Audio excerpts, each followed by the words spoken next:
Welcome to another SKNS program, and I have the pleasure of interviewing Ambassador Jacinth Henry Martin, who is our OAS representative, as well as Ambassador Albert Ramden, who is the Deputy Secretary General. So today it's all about OAS. Welcome. Thank you very much. Okay, all right. And so the first thing we would like to know is, what's your mission here in St. Kitts and Nevis, Ambassador Ramden? Well, it's always great to be in St. Kitts and Nevis. It's not my first visit.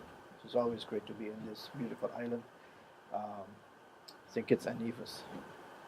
Our mission here is basically twofold. One is to talk about a special project which the government of St. Kitts and Nevis is considering hosting later this year with students, with young people, students from all over the Americas. And the second is to have discussions with the government, the Prime Minister, the Honorable Nancy Douglas, and with the Minister of Foreign Affairs about some developments in the hemisphere, OAS activities. We're just coming back from the General Assembly of the OAS in Paraguay, where Ambassador Henry Martin played a very important role.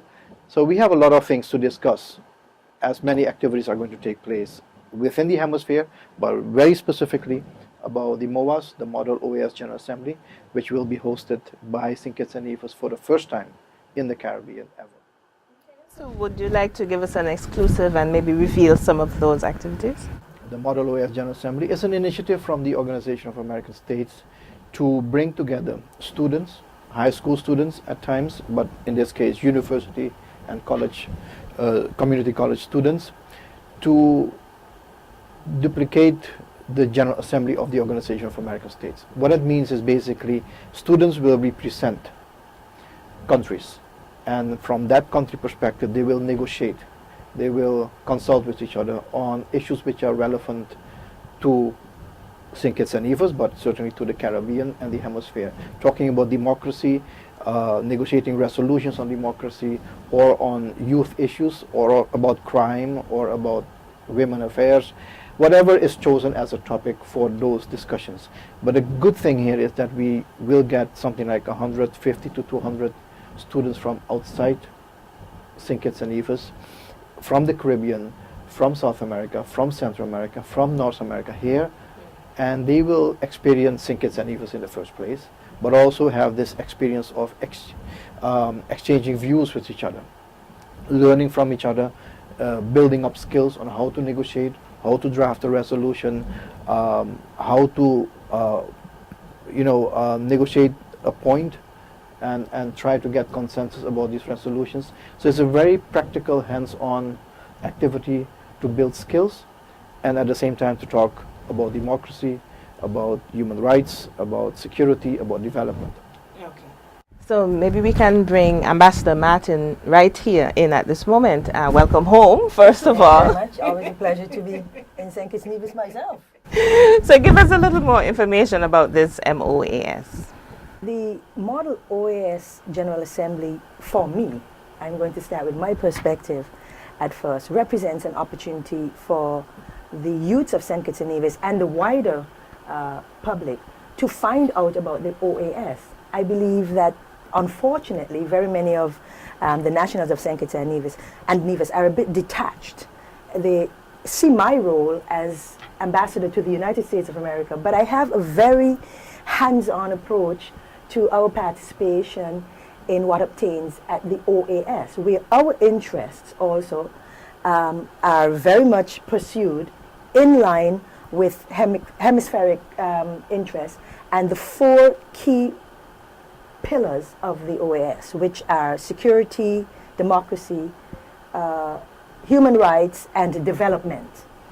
And so for me, as St. Kitts and Nevis was chairing the OAS at this particular juncture, I saw this after I spoke with Ambassador Ramden and the other key persons at MOAS as an opportunity where we can demonstrate that we are active and participatory as members of the OAS, and at the same time afford an opportunity to our young people to not only see the OAS from a distance, but to be involved in simulating what we do on a routine basis at the OAS. I also see this as an opportunity for young people to consider what their career options can be. with greater perspective in terms of if they're doing languages, if they're doing law, if they're doing social work, if they're doing engineering. The OAS is so broad that its work encompasses several areas. And I believe our sixth formers on St. Kitts and on Nevis can see opportunities for their greater professional and personal career and development options. So for St. Kitts and Nevis, for our young people, for the hemisphere, St. Kitts and Nevis is on board. We have received every positive word from the government officials with whom we've interacted that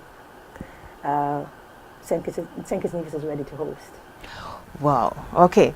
So therefore, how can persons participate? You said it's geared towards young people and it will basically model the OAS. How can they prepare themselves and what would be the procedure to get involved? Primarily, I think I probably should have explained that this is one for students of colleges and universities. But there is scope for volunteerism. And so there is that kind of hands-on participation. And although they may not be the ambassador, because people will be designated ambassadors, permanent representatives, members of the delegation, it's going to be a very real reflection of what happens at the OAS. And so they may not be part of the official country delegation, but they can be part of the processes that work behind the scenes. In the real world of the OAS, there are translators, interpreters, there are people doing secretarial work, there is the secretariat where there are advisors, and so I think there's going to be the need for a significant number of volunteers, and the youth department is likely to be the focal point, and I know that they have outreach to many of the youth organizations here and the outstanding youths who have passed through the sixth form. So those are some opportunities. The processes will be revealed once the finer points have been tied down. So I don't specifically want to go into that now because that would have to be the role of the agency on the ground to disseminate that kind of information. Okay. So may I add to this? The process will be that there will be a counterpart team from St. Kitts and Nevis who will be in charge of organizing this locally with our technicians at headquarters. So once this process, as Ambassador indicated, is finalized, the formal agreement has been signed, then the preparatory phase will start in terms of informing students, selecting the students, designating the countries which are going to be represented, mobilizing countries from outside the region, but we are focusing very strongly on, because it is going to be in the English language, we're focusing very strongly on the Caribbean, because this is an opportunity for St. Kitts and Nevis to show leadership as well in the Caribbean by bringing all Caribbean countries on board. And we discussed this with Minister of Youth as well, is possibly to focus a little bit also on the youth of the Caribbean and inviting the high authorities responsible for youth in the different countries to be part of this process. So this is not only something for the students, it is for those involved in youth policy making and what it can mean for the future of each of these countries. Yes.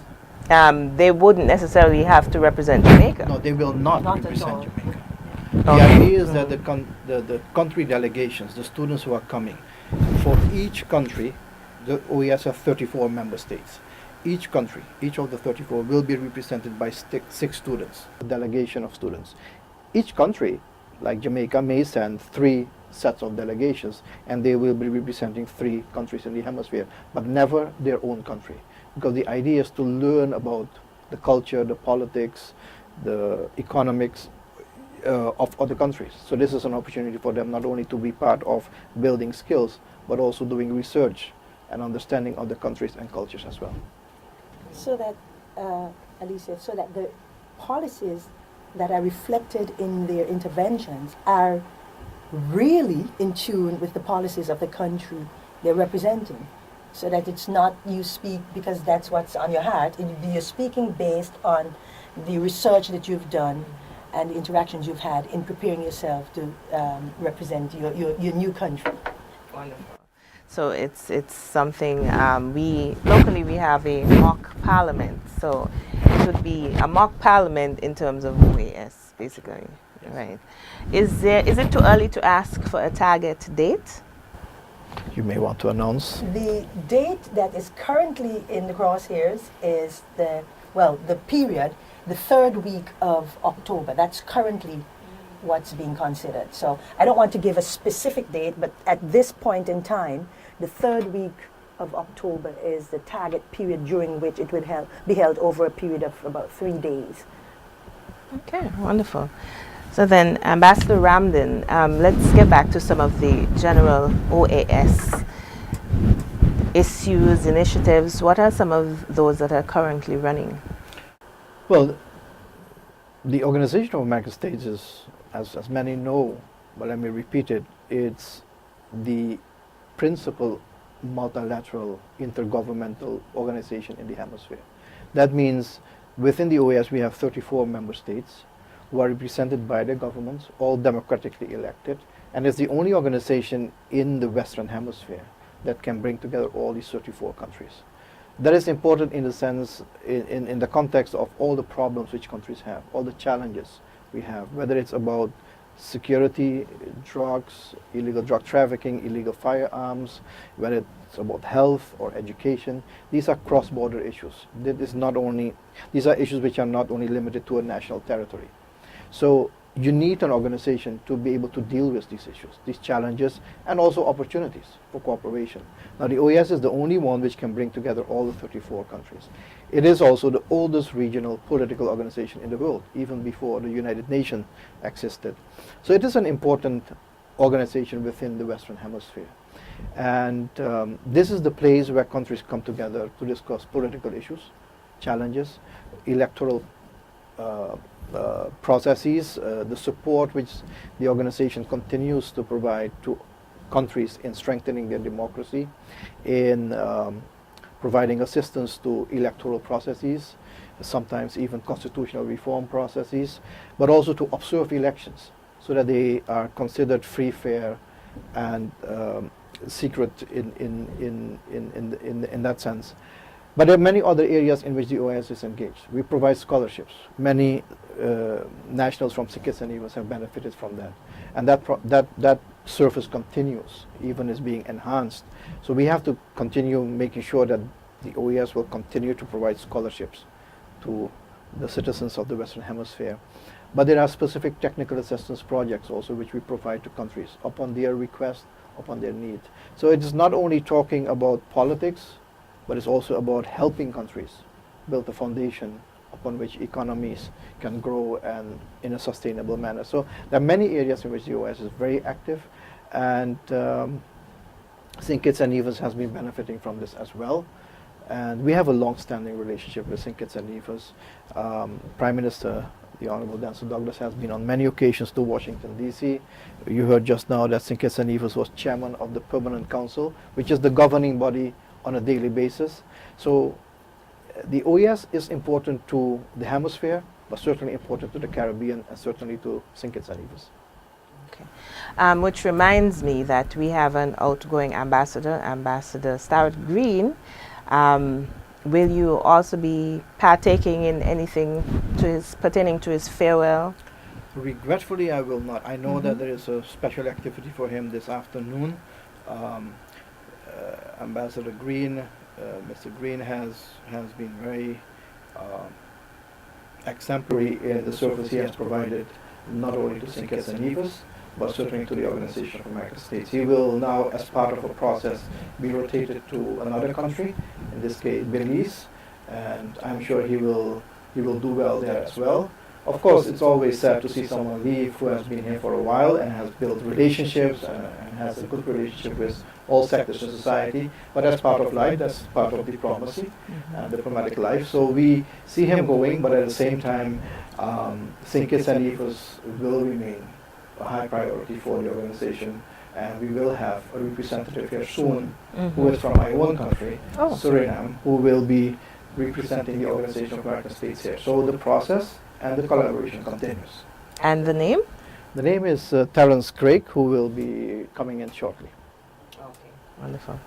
Ambassador Martin, any final words you would like to leave with us? I want to say to nationals of St. Kitts and Nevis, and particularly to the young people of St. Kitts and Nevis, please familiarize yourself with the work of the OAS. It is important to all of us as citizens of this hemisphere, but I believe as young people with ambitions and goals and who have been exposed to potential and opportunity, that it is important to acquaint, I believe, yourselves as young people with the workings of all of the international organizations, and particularly those at which St. Kitts and Nevis are represented fully by resident ambassadors. I'm very proud of the work of the Organization of American States in the hemisphere, but I am particularly proud of the work of the OAS in St. Kitts and Nevis, what it represents in terms of educational opportunities, capacity building, work in development areas such as energy, which really has received some focus and attention by the OAS here in St. Kitts and Nevis, tourism, security. And I am proud that St. Kitts and Nevis is part of an organization with our recent chairmanship, which ends on the 30th of June, I believe that, and it rotates every 8 years, so it doesn't come back around to St. Kitts and Nevis for about 8 years. But it is always important when we play a role, and even if I do say so myself, when it is done well, and that a small state like ours can be proud of having done a good job. That would be my final words. Thank you. Can you imagine this? The smallest nation in the Western Hemisphere, as part of the Organization of American States, to be in charge of the OAS. That has been the case for the past 3 months. Okay, wonderful. Thank you very much for viewing, and I'm sure you've received quite a bit of information about not only the OAS, but the upcoming model OAS General Assembly, and that's something that we can really look forward to. So this is Alicia Daniel Blake of the St. Kitts and Nevis Information Service. Have a wonderful evening.